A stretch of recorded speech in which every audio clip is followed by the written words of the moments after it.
Hello and welcome to my channel. My name is Marion and today I'm going to make my outfit from Animal Crossing. Right now I have my villager wearing the checkered jumper dress with the white jumper underneath, and every single time I log into this game I'm like, this is the cutest dress in the world.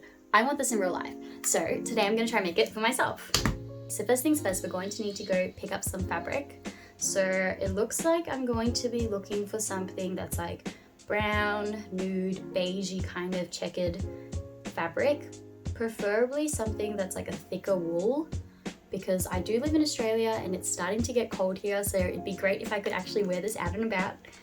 It is 9:15 in the morning right now, so let's head over to Spotlight and I'll see what I can find. I went over to my local fabric store and I tried my best to find something similar in colour and pattern. Honestly, this was harder than I thought. I ended up going with this fabric. It has a bit more grey in it than I would have liked, but I think that the brown and the off-white is enough to give it that tan beige vibe that I was after. I took this home and started working on the skirt. I measured out how long I wanted the skirt to be. I'm pretty short, so I cut mine to be 35 centimeters long. The length of the fabric is going to need to be roughly 3 times your waist measurement. I cut mine to be 180 centimeters.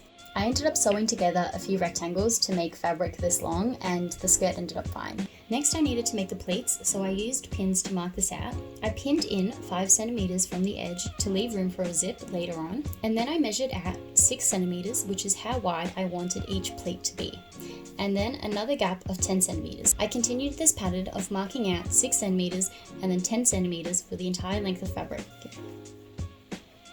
Next, I made the pleats, so starting at the pin mark of 6 centimeters, you want to fold it over so it lines up with the 10 centimeter mark, and pin that down, making a pleat.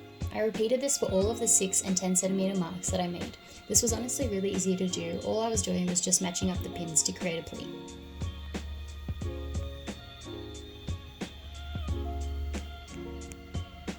I ironed this down in place just to make it easier for myself when I was sewing. I was trying to gently pat around the pins so that they wouldn't get damaged, but I did end up melting a few of my pins after this, so just be careful. I also went ahead and placed a pin that would mark 12 centimeters from the top of each pleat. This is how much I was going to sew down till. You want to sew as close as you can to the edge of this pleat just to make sure that it looks really clean. I took this to the machine and stitched all of these pleats in place. This secures the top of the pleat, keeping it in place but leaves the bottom open, making that nice folding effect that we're after. I did this for all of these pleats so that they were all sewn down. Now for the waistband. I cut out 2 rectangles that are the same length as the skirt after you've sewn down all the pleats. I made these to be 7 centimeters in width. Make sure you make 2 of these, one for the inside of the dress and one for the outside. After this, I went through my wardrobe and found a top that had a similar cut to what I was after to create the back piece. I cut this out and then used this as a template for my front pieces, just folding it to create that V shape I was after. I cut out 2 of these to create the front top. Now I have my 2 waistband pieces, 2 front pieces, 1 back piece, and the skirt. Taking the front and back pieces, I lined them up matching the sides and the shoulders and sewed this all down. Remember to leave one side open for the zip later on. Then I hemmed the neckline and the armholes so that they had a nice finished edge.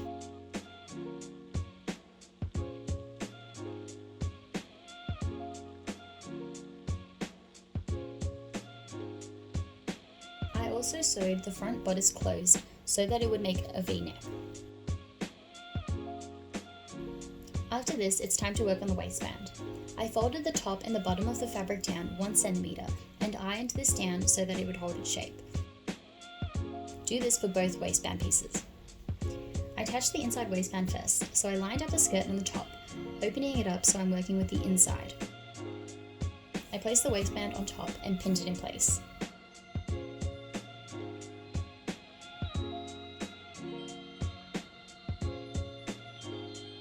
Then I sewed this in place, sewing the waistband down to the top of the dress all the way to the end, and then I repeated this for the bottom of the waistband, connecting it to the skirt.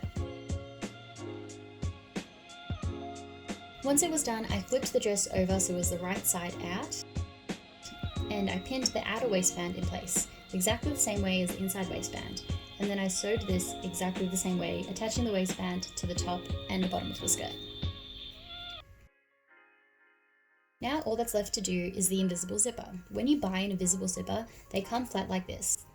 But a way to make sure that you can't see the zip at all is to open this up and press the seam flat by uncurling the teeth off the zipper and pressing this with an iron. Once you do that, you'll see that the zipper kind of folds in on itself and the zipper teeth are flat. Now you just need to pin this in place. So I have the dress the right way out and the zipper with its back facing up.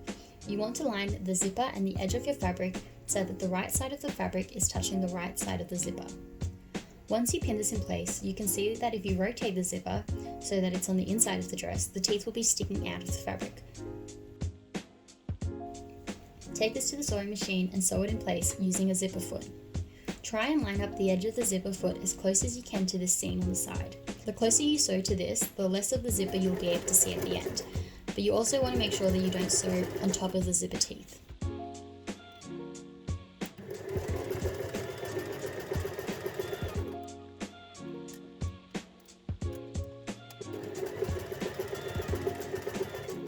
And now my zipper looks like this. I did the same thing to the other half of the zipper, pinning it in place so that it was the right side of the zipper was touching the right side of the dress. And now the zipper's all done. All that's left to do is to close up the bottom of the dress, and I've got my very own Animal Crossing dress.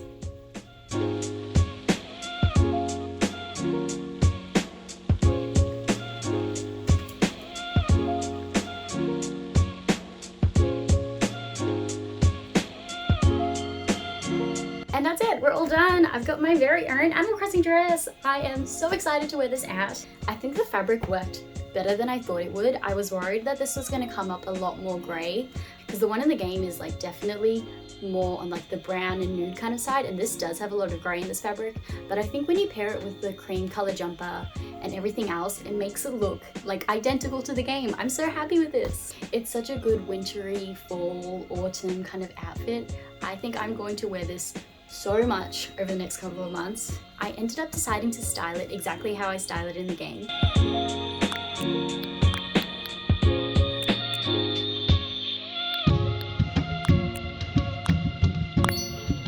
So I wore it with like a cream knit jumper underneath, a white beanie, and then I was wearing brown thigh-high boots. In the game, I'm wearing I think they're rain boots, but I don't have rain boots that color. And I also probably wouldn't wear rain boots with it in real life. So yeah, I decided to wear thigh-high boots because that's probably honestly how I would wear it. And then for option number 2, I decided to style it with the red beret.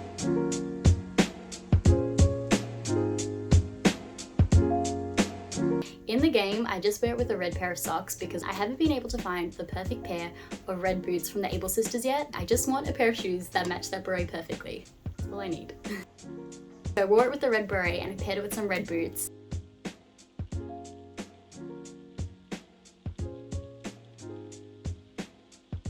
And then the other way I decided to style it was with a black belt just to cinch in the waist a bit and a pair of leather thigh-high boots.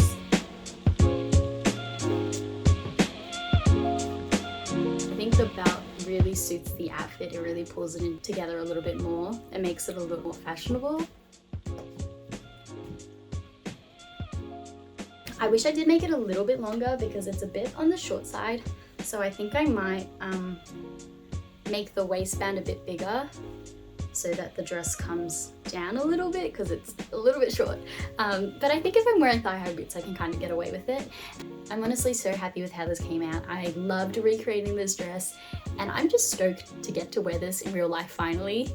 Thank you so much for watching. I really appreciate it and I'll see you in the next one. Bye.